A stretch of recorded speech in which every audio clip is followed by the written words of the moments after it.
And it's another episode of All Things Conflict with me, your host, Maria Arper. And today's guest is Robin Shohet. Robin is going to talk us through supervision.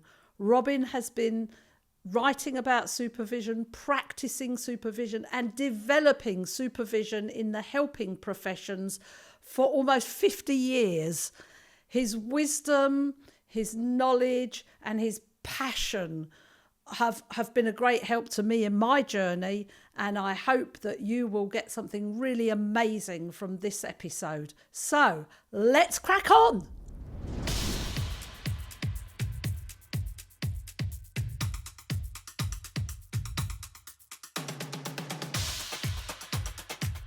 Hi Robin, how amazing that we're doing this, and thank you for agreeing. Oh, how long have we known each other? I was trying to work it out. It's over 20 years. I would go with about 25. Yeah, about 25 years. And I can tell you, you've certainly enriched my life in many ways. So it's just a joy to be able to share, in this small, half an hour, 40 minutes, but to be able to share you with the people that are listening to this podcast or interested in this work. So thank you. Well, you've enriched my life, so it's mutual. So I just Oh, wanted to register that. great. So, Robin, you are one of the founders of CSTD, which is the Centre for Supervision and Team Development. Yes, And, in many industries, I think you used the phrase the helping professions.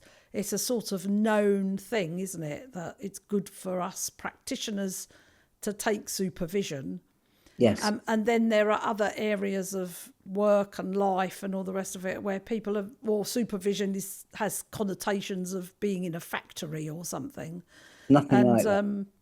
and so first of all, I wanted you to just talk us through your career, what you do and how you support people to be the best they can be. Okay, so this goes back really about 55 years ago. No, is it? No, I'm at the stage now where I don't know, it's 45, 55, 65. Well, basically, it's 1976. So how long ago was that?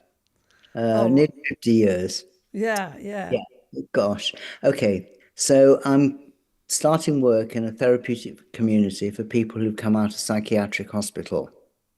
And it's a very demanding work because it's residential. So there's 24 residents, we call them, and up to 12 staff, because we were a training house for the whole organization. So we had staff from other houses. There were 21 houses at the time. Anyway, basically, part of our remit was to introduce a supervision policy for the whole organization. Having said that, I didn't know what supervision was myself when I first started. And my first supervisor, I had my session and I went, oh my goodness, this is amazing because it's not just about who I am, it's how I apply myself to my work. So if you go for therapy, it's about who you are, which is fine. But you could just actually just come to therapy each week and make no difference to your life at all, and just come in and have your hour of being supported. Supervision, the way it was done for me, was I brought my issues that I had around work. And what we did is we worked through my issues and then I had to apply them. It wasn't just the kind of feel good factor. I had supervision on a Friday afternoon, and on Monday morning I had to apply what I'd worked through in supervision. So it's the beauty of supervision is it's not navel gazing, it's actually direct application through looking at yourself. So it's actually asks quite a lot of commitment. You can't kind of go in and say, well, my boss is terrible, support me in, feeling good, or you have to really look at yourself and say, how might I be contributing to this conflict in some way or another? So I think I'm going to say this. I said it about forgiveness, and I'll say it about supervision.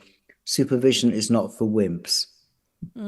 Absolutely. It's a forum Private space, of course, but the relationship with the supervisor is Mm. also a reflection of something, isn't it? Maybe you could speak to that.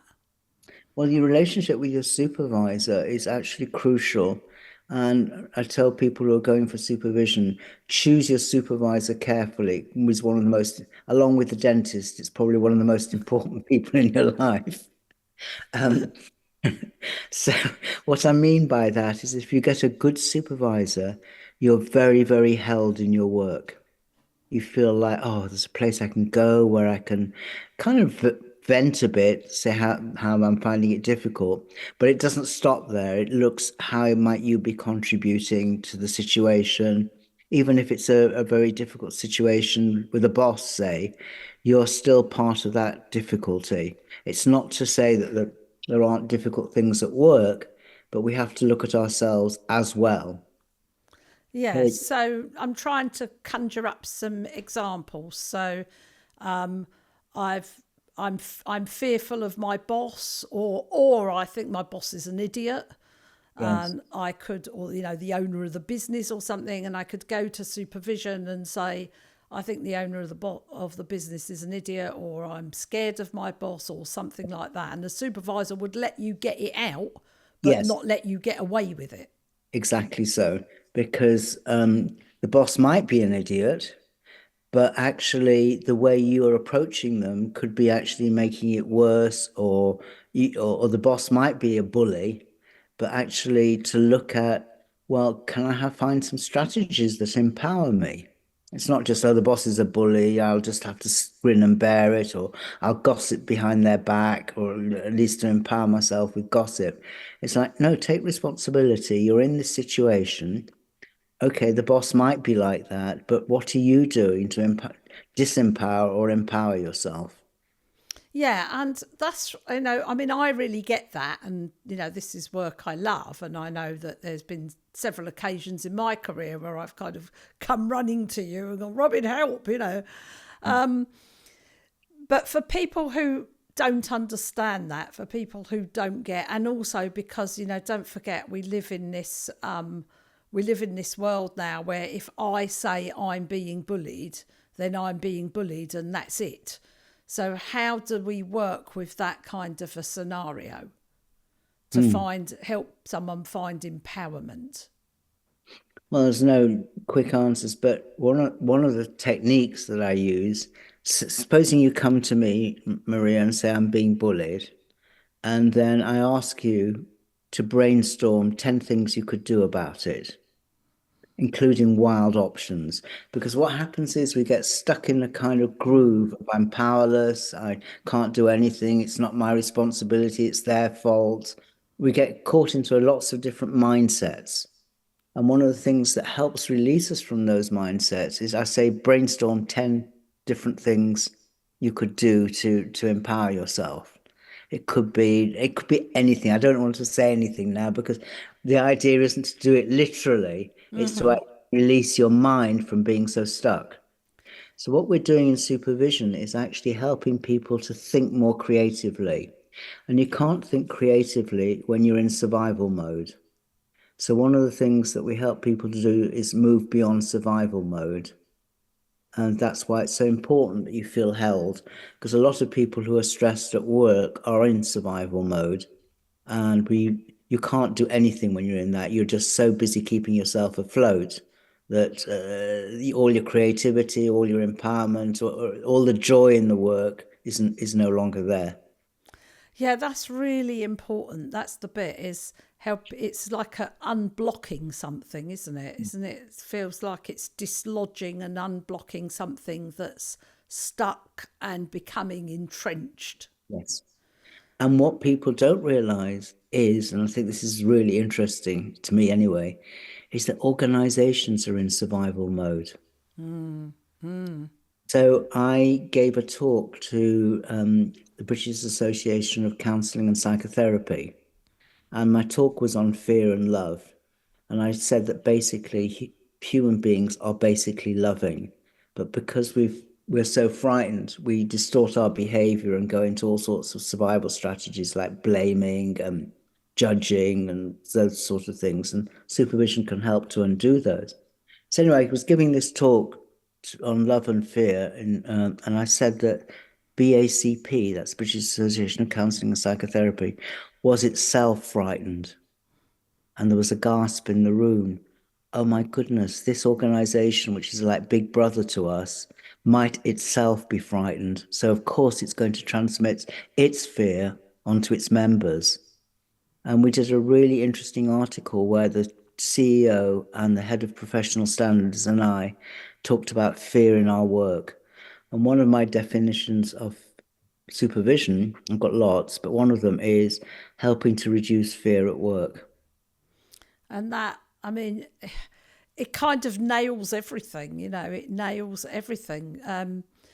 It nails businesses protecting themselves from their employees, employees protecting themselves from their bosses, and now, of course, you've got, if you're a business and you serve the general public, then you've got the whole threat of your Google reviews hanging over you. Yes. That can put you out of business. I mean, no doubt it can put you out of business. So the question is, how do we, first of all, recognise, because often, and perhaps you could speak to this, we don't even know that everything we're doing is fear motivated. We think we've normalised it. And from the person that started out as, creative and joyful and, and interested, we don't see ourselves change incrementally, do we? And so that's why I'm thinking a relationship with a supervisor, that's someone who might notice those small incremental shifts that we don't see in ourselves. A good supervisor will ask good questions like, why are you doing that? And how's this come about? And because, as you say, we're so, it's caught into it like the boiling frog. It's just one little bit at a time. And the supervisor say, when did that start? How did that start? And ask all those sorts of questions to really be curious about the situation that's been brought to supervision, not judgmental. One of our favorite exercises, Maria, when we're teaching supervision, is that we ask people to look at a situation through 4 lenses: fear, judgment, curiosity, or love. So somebody speaks about a situation they're finding difficult, and this is done in a group setting, and people choose a lens to look through. And what people noticed is that when they were looking through fear and judgment, they didn't hear a word of what the person was saying. They were so busy protecting themselves and thinking about what this could mean for the company or whatever. They didn't hear the person that was in front of them. And then we asked them to switch. So if they go in from fear, we ask them to switch to any other lens, and they go to curiosity. And they notice the whole body relaxes and they're paying attention to the other person. So a good supervisor does not sit in fear and judgment. There's a place, maybe, I'm not saying that you'd never have some kind of judgment, but you don't stay there. You move it to curiosity. It's a stage through. So you don't want to make anything wrong. But when you're in curiosity, which is one of the attributes of a good supervisor, you just kind of ask, oh, that's interesting. Tell me a bit more about that. And you're genuinely curious. And then the person starts to get curious themselves. They move out of their survival strategy. Okay, Robin, so you talked about the 4 lenses. Yes. So, and I think it would be nice, because it sounds like something we could demonstrate fairly easily. Yeah. So I come to you and I say, my career's on the rocks. I've between a rock and a hard place, and I'm feeling desperate, and I can't leave this job because I've got too many financial commitments, and and I'm just completely stuck. So I pause, and I really want to pause, and I notice what's going on inside me. Am I kind of fearful for you? Do I want to rescue you? Do I want to make it better? Am I critical of you? Do I think, oh, she's playing a proper victim here? So I really pay attention. And I'm glad you said this, Maria, because the first skill of a good supervisor is to pay attention to what's happening in the moment. So you've told me this story about your career on the line and you're frightened, and I notice which lens I is my go-to position. So my go-to position, because I'm not your line manager or I have no responsibility, it's quite easy to go to curiosity. Mm. If I had a position in the firm where it mattered how you did and I needed you to produce and whatever, well, first of all, you probably wouldn't trust me so easily. So there is a good argument for having supervision from somebody on the outside.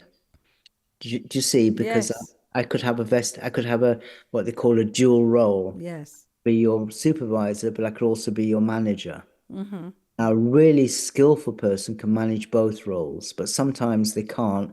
So supervision becomes management supervision, which is the stereotype of what supervision is. Right. But Okay. So it's supervision, I'm supervising you, but what you do has a profound impact on my ability. So therefore, I'm supervising you as your manager, needing yes, performance out of you, exactly. which And is manipulation, really. it is, and it's very easily to get into I think that's the reason why supervision has a bad name, because Mm. it's kind of like, I'm going to get you to perform how I want you to perform. The kind of supervision that we're talking about is, I want you to be curious about your work, how you are relating to your work. I want to be curious along with you. I want to support you, which doesn't mean I don't challenge you. It's not collusion, but I challenge you from a place of support.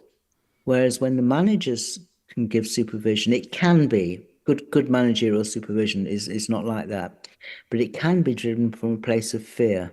The manager's frightened, they need to get their results, so they actually put pressure, they're under pressure, so they put pressure on you.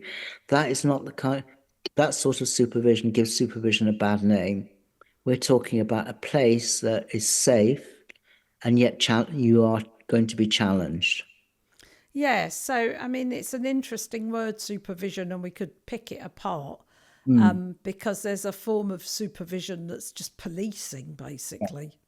You yes. know, and it's an interesting thing in workplaces because it's one of the things that I talk about is as a manager or a business owner or someone further up the food chain, you are neither a police officer or detective, or should you be, and neither are you someone's psychotherapist or social worker.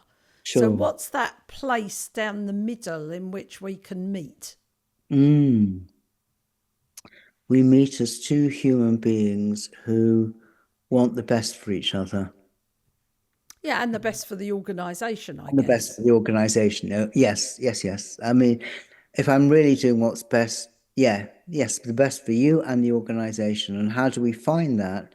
Well, I suggest that if either of us, certainly if the supervisor's in a place of fear, that can't be done. So you have a responsibility as a supervisor to clean up your own act. So I don't come in with my own baggage.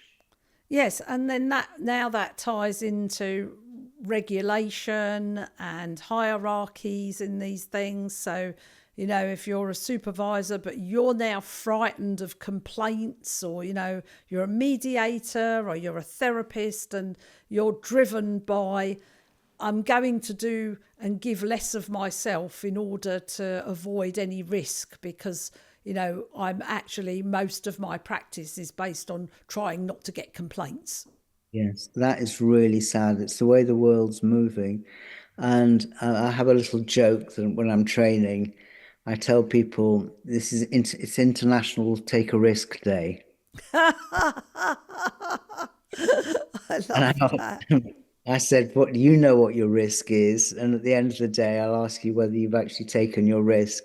And the next day, I go in and say, "It's International Take Another Risk Day." So it's like what we're doing is becoming so risk averse.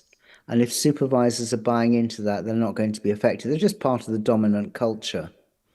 Yeah, so being risk averse to me is the same as conflict avoidant. It's Yes. just another way of not having the real conversation. Yeah. And we seem to be in society so invested in not having the real conversation, so much so that we have whole industries that support us not to have the real conversation. Okay, so I've got a structure for that that's useful for all areas of life.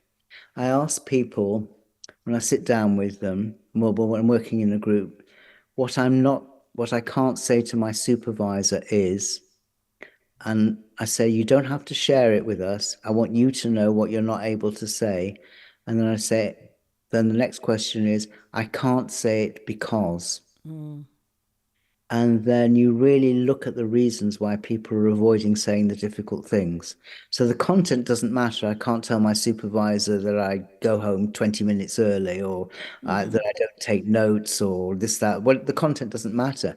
I can't say it because they'll judge me. They'll think I'm not good enough. And then we work with those reasons. And when you've worked with those reasons, usually people are able to go to their supervisor and say, I'm not able to, haven't been able to tell you, but this is what I've been holding back. So I'm really up for these, what do you call them? Conversations, robust conversations.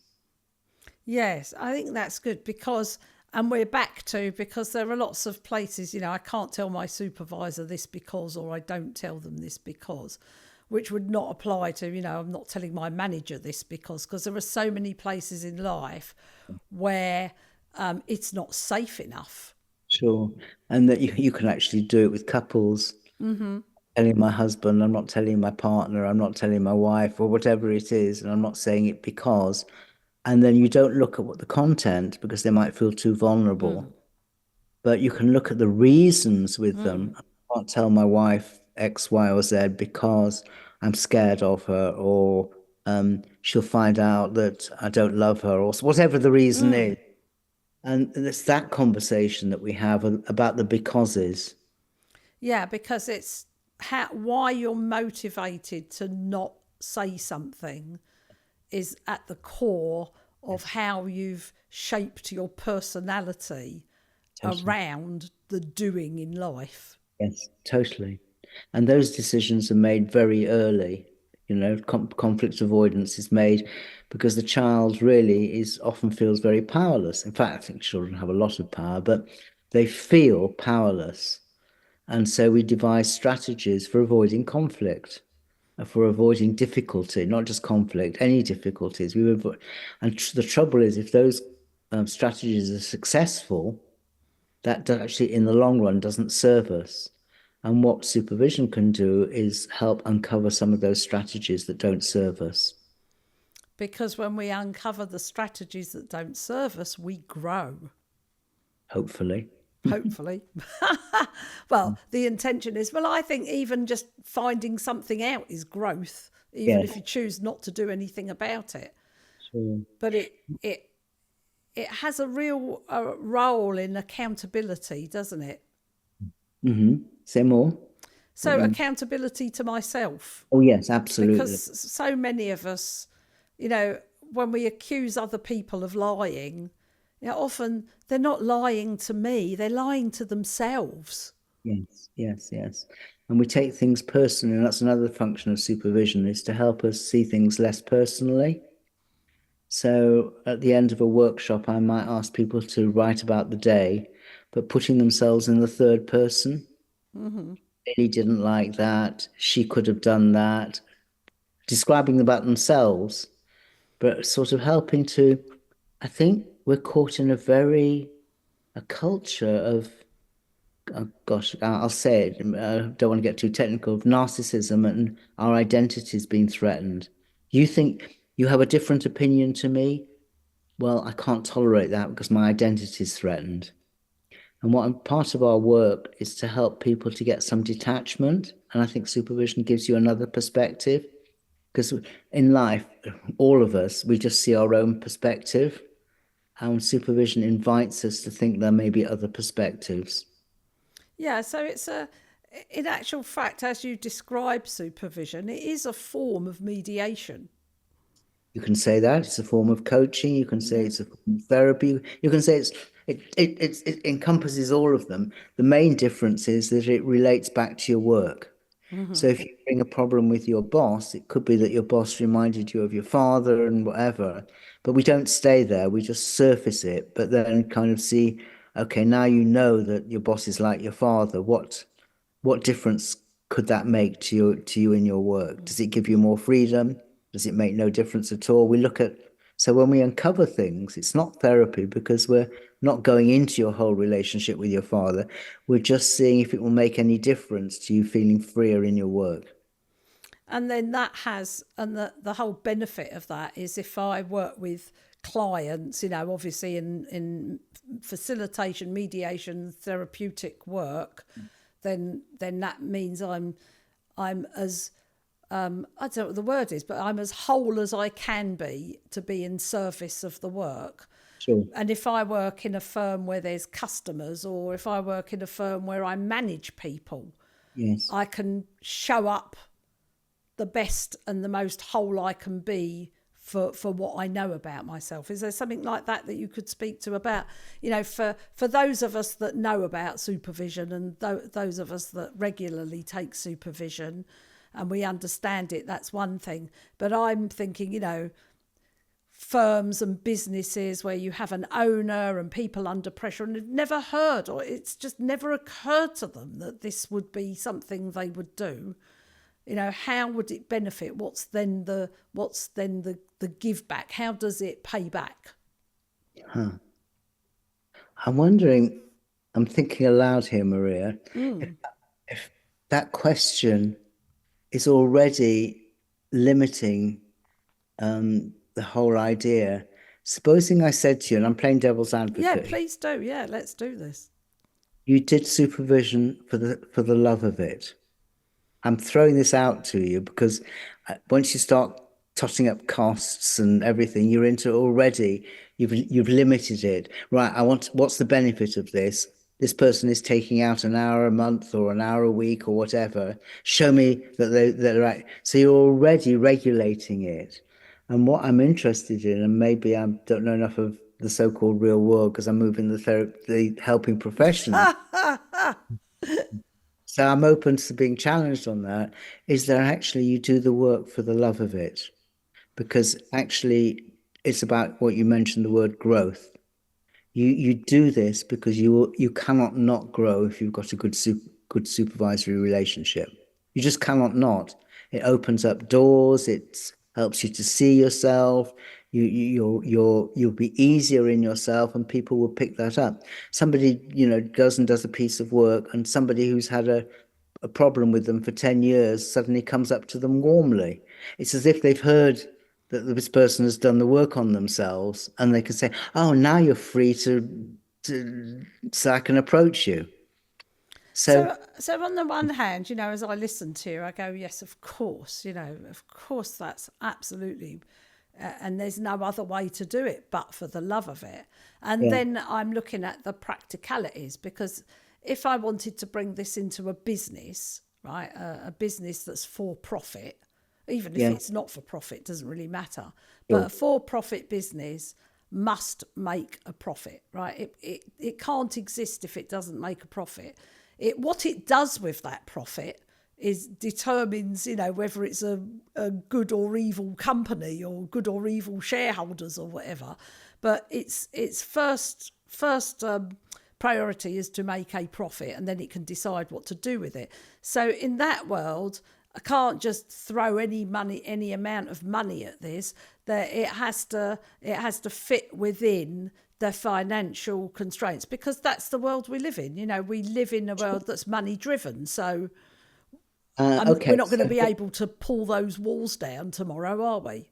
so I've got a book called In Love with Supervision, which kind of describes my almost 50 years of supervising. And I start off with a story, and I'm just going to get the story and read it out. Once upon a time, a very strong woodcutter asked for a job with a timber merchant. The pay was really good, and so were the working conditions. For those reasons, the woodcutter was determined to do his best. His boss gave him an axe and showed him where he should work. The first day, the woodcutter felled 18 trees. Congratulations, the boss said. Go on that way. Motivated by the boss's words, the woodcutter tried harder the next day because he'd only bring down 15 trees. The third day, he tried even harder, but he could only manage 10 trees. Day after day, he finished with fewer trees. I must be losing my strength, the woodcutter thought. He went to the boss and apologized, saying that he could not understand what was going on. When was the last time you sharpened your axe? The boss asked. Sharpened, said the woodcutter. I've had no time to sharpen my axe. I've been so busy trying to cut trees. So, Perfect. so it's like supervision is sharpening your axe. So it actually does help you to be more efficient. I Yeah. don't like that criteria being the only criteria, but fair enough, you challenged me, and I say it actually helps with the bottom line as well as personal growth and enjoying your work. So that's why I tell that story. And what I like about that is it helps with the bottom line, but in the best possible way. I mean, there are lots of things we can do to help with the bottom line, and some of them are illegal. In a spectrum of things, why wouldn't I choose that one? Exactly. I Yeah. think that might be quite a good place to finish. Yeah, I think so. This has been truly wonderful. I'm looking forward to a deeper conversation with you because Yeah, we've only just scratched the surface, really. sure. But if anyone wants to find you, where do they find you? Oh, I tend to be difficult to find. It's like somebody gave an analogy. You can put this in or not, but so an analogy is like I sit on the island and say, "Swim to me," whereas this other person says, "I build bridges." And what I mean is that I show people that they're capable of swimming, that they don't need the bridges. That I really do believe that people's inherent, what's the word? Inherent resource inside them is to go for truth and love, and so believing in that, somehow I transmit that in the work. Oh, absolutely. I mean, I know that only too well. And, I think for the number of years and the passion and the work that you've put into this and the development of this, supervision as I don't want to call it an industry, but as a discipline, Yes. I think you deserve to be hard to find at this time of life, Robin. Okay. But You maybe can you put might mention CSTD. Just okay. mention it. The website is www.cstd, Centre for Supervision and Team Development, www.cstdlondon.co.uk. Fantastic. And on that note, thank you and I love you. I love you too, and thank you for asking. Take care.